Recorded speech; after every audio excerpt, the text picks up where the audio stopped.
We're blocking what Allah did not block. Remember this.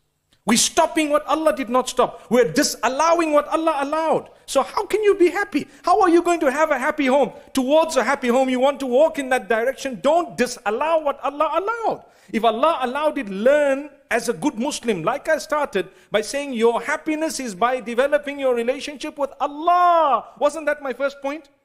So if Allah said, allow this, you're saying, no, I won't. Well, then forget about your happiness. It's not going to come. If Allah says, look at this point and this point, I can tell you something about marriage. You look at deen and khuluq.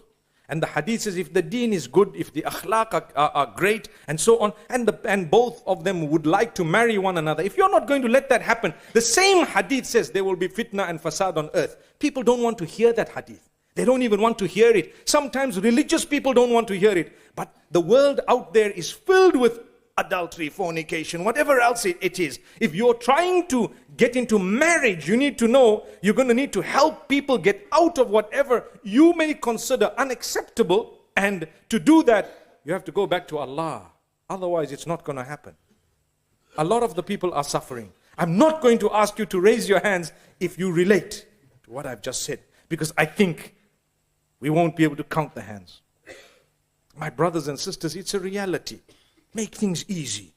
Make halal easy. Allah will give you happiness. If you make halal easy, you've made haram difficult. And if you've made halal difficult, you've made haram easy. Don't let your pride and your ego drive you beyond what Allah has told you. Not at all. It shouldn't be there. And these words, people don't like to hear them. But if you want happiness in the family, and that's the topic today, you have to start off by understanding the children I have, the family I have, I'm just a member. Do you know something that makes me amazed? If Allah wanted, He could have created us singular, so you have no family. It's just me. If He wanted, He could have done that. We could have grown from the ground like the trees, It's just me, I'm alone, singular. But Allah wanted us to feel better, to have a type of a life where we are empowered by those around us.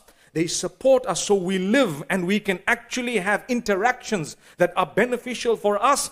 Every interaction will either take you towards Jannah, which is paradise, or towards hellfire, which is Jahannam. Every interaction is one of the two. Every time something happens, ask yourself, if the Prophet ﷺ was here, what would he have told me? And does Allah allow this or does He not allow it? How can I actually earn a reward? And how can I protect myself from the opposite?